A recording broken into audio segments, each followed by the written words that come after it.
উত্তৰ পূবৰ পৰা লগতে অসম আৰু অৰুণাচলৰ পৰা হাতী লৈ গৈ থকা হৈছে গুজৰাট আৰু মহাৰাষ্ট্ৰলৈ আম্বানীৰ চিৰিয়াখানালৈ। এই মুহূৰ্তত দেখুৱাইছোঁ চাওক, এয়া এস্কৰ্ট সহ এনেদৰে এয়াৰ এম্বুলেন্সৰ জৰিয়তে এয়া এনিমেল এম্বুলেন্সৰ জৰিয়তে এয়া হাতী লৈ যোৱা হৈছে। প্ৰায় 20খনকৈ এম্বুলেন্স আমি দেখুৱাইছোঁ, কেমেৰাত মুকুটে আবদ্ধ কৰিবলৈ চেষ্টা কৰিব। হাতী আছে দেখুৱাইছোঁ, হাতী থকা বাহন চাওক, এয়া হৈছে এনিমেল এম্বুলেন্স। আৰু এনেদৰে বিভিন্ন সময়ত অসমৰ হাতী, উত্তৰ পূবৰ হাতী সৰবৰাহ কৰি থকা হৈছে। এয়া দেখা পাইছে এটা হাতী এনেদৰে খুৰডাল উলিয়াই দিছে, ইখনৰ পিছত সিখন এম্বুলেন্স। এয়া ক'ত যাব? এয়া ৰিলায়েন্সৰ যিখন চিৰিয়াখানা দেখা পাইছে গুজৰাট ষ্টেচনৰ এইসমূহ এনিমেল এম্বুলেন্স বাহন, এয়া গুজৰাট ৰেল ষ্টেচনৰ এনিমেল এম্বুলেন্স বাহন। আৰু এনেকৈ এয়া অসমৰ হাতী, অৰুণাচলৰ হাতী, উত্তৰ পূবৰ হাতী এনেকৈ লৈ যোৱা হৈছে। আমি দেখুৱাইছোঁ এক্সক্লুচিভলি, এয়া এক্সক্লুচিভ দৃশ্যাংশ গুৱাহাটীৰ পৰা দেখুৱাইছোঁ। এয়া গুৱাহাটী ইতিমধ্যে পাৰ হৈছে 20খনতকৈ অধিক এনিমেল এম্বুলেন্স এয়া ৰিলায়েন্সৰ চিৰিয়াখানালৈ, এয়া আম্বানীৰ চিৰিয়াখানালৈ অসমৰ হাতী, উত্তৰ পূবৰ হাতী,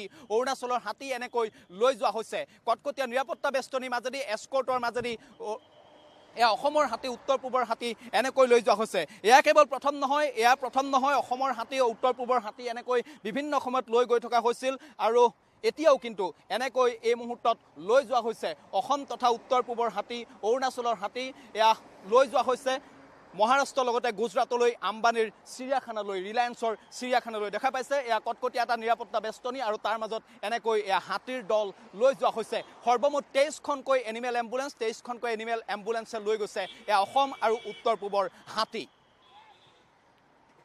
উত্তৰ পূবৰ পৰা লগতে অসম আৰু অৰুণাচলৰ পৰা হাতী লৈ গৈ থকা হৈছে গুজৰাট আৰু মহাৰাষ্ট্ৰলৈ আম্বানীৰ চিৰিয়াখানালৈ। এই মুহূৰ্তত দেখুৱাইছোঁ চাওক, এয়া এস্কৰ্ট সহ এনেদৰে এয়াৰ এম্বুলেন্সৰ জৰিয়তে, এয়া এনিমেল এম্বুলেন্সৰ জৰিয়তে এয়া হাতী লৈ যোৱা হৈছে। প্ৰায় 20খনকৈ এম্বুলেন্স আমি দেখুৱাইছোঁ, কেমেৰাত মুকুটে আবদ্ধ কৰিবলৈ চেষ্টা কৰিব। হাতী আছে দেখুৱাইছোঁ, হাতী থকা বাহন চাওক, এয়া হৈছে এনিমেল এম্বুলেন্স। আৰু এনেদৰে বিভিন্ন সময়ত অসমৰ হাতী, উত্তৰ পূবৰ হাতী সৰবৰাহ কৰি থকা হৈছে। এয়া দেখা পাইছে এটা হাতী এনেদৰে খুৰডাল উলিয়াই দিছে, ইখনৰ পিছত সিখন এম্বুলেন্স। এয়া ক'ত যাব? এয়া ৰিলায়েন্সৰ যিখন চিৰিয়াখানা দেখা পাইছে গুজৰাট ষ্টেচনৰ এইসমূহ এনিমেল এম্বুলেন্স বাহন, এয়া গুজৰাট ৰেল ষ্টেচনৰ এনিমেল এম্বুলেন্স বাহন। আৰু এনেকৈ এয়া অসমৰ হাতী, অৰুণাচলৰ হাতী, উত্তৰ পূবৰ হাতী এনেকৈ লৈ যোৱা হৈছে। আমি দেখুৱাইছোঁ এক্সক্লুচিভলি, এয়া এক্সক্লুচিভ দৃশ্যাংশ গুৱাহাটীৰ পৰা দেখুৱাইছোঁ। এয়া গুৱাহাটী ইতিমধ্যে পাৰ হৈছে 20খনতকৈ অধিক এনিমেল এম্বুলেন্স এয়া ৰিলায়েন্সৰ চিৰিয়াখানালৈ, এয়া আম্বানীৰ চিৰিয়াখানালৈ অসমৰ হাতী, উত্তৰ পূবৰ হাতী,